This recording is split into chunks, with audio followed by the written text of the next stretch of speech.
வணக்கம். Edison talkies நேயர்கள் அனைவருக்கும் எனது பணிவான வணக்கங்கள். இப்ப பொங்கலுக்கு வெளியான படம் தாங்க கேம் சேஞ்சர்.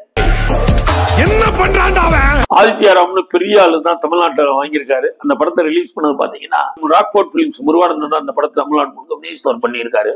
கேம் சேஞ்சர் படத்தோட இயக்குனர் பாத்தீங்கன்னா யாரு? அடி தடி ஜென்டில்மேன், காதலன், இந்தியன் பல வெற்றி படங்கள் இயக்குனர் சங்கரோட இயக்கத்துல உருவானதுதான் கேம் சேஞ்சர். படம் விறுவிறுப்பாகவும் அதே நேரத்துல கலகலகலன்னு போயிட்டு இருக்கு. லட்சக்கணக்கான எறும்புகளுக்கு ஆகாரம். நான் உங்ககிட்ட கேட்கறதெல்லாம் அந்த ஒரு கவலை மட்டும்தான். ஆர்டிஸ்ட் பாத்தீங்கன்னா ராம் சரண், கேரா அத்வானி, அஞ்சலி. இதுல ராம் சரண் வந்து டபுள் ஆக்ஷன் பண்ணிருக்காரு. எஸ்.ஜே. சூர்யா, சுனில்னு கன்னடத்தை ஏதாவது தெலுங்குல பெரிய ஆர்டிஸ்ட். அவர் தான் அந்த படத்துல சைடு சுனில் நடிச்சிருக்காரு. அதே மாதிரி ஸ்ரீகாந்த் இவர் யாருன்னா நம்ம தமிழ்ல சிவரஞ்சனியோட கணவர் தான் ஸ்ரீகாந்த்.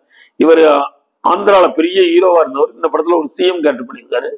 காமெடிக்கு பஞ்சமே இல்லாத ஜெயராம் சார் மற்றும் சமுத்திரகனி எல்லாருமே நடிச்சிருக்காங்க. படம் செலவுக்கு பஞ்சமே இல்லைங்க.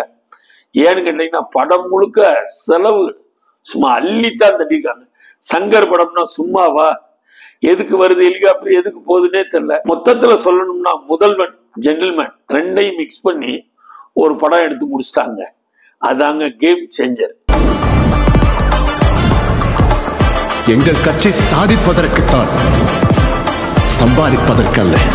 படத்துல ஆக்ஷன் சூப்பரா பண்ணியிருக்காரு ராம் சரணை பொறுத்த மட்டும் அவரோட தொழில ரொம்ப நேர்த்தியா தெளிவா பண்ணியிருக்காரு. பாடல்கள் மனசுல இல்ல.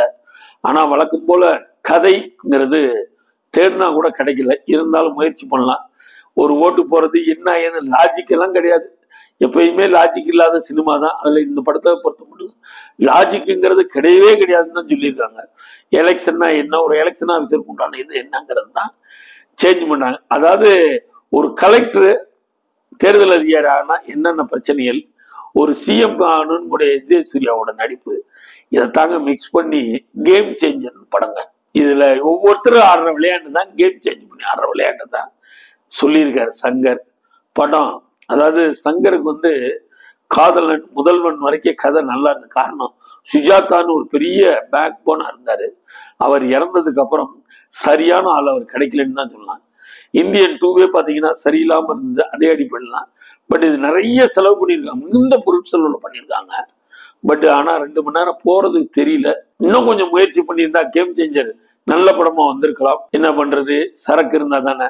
ஆலை இந்த கதை வந்து கார்த்திக் சுப்ராஜோட கதையா எனக்கு செட் ஆகாது. ஒரு நல்லது நடக்கணும்னா வருஷ கணக்கா காத்துட்டு இருக்க வேண்டியதா இருக்கு.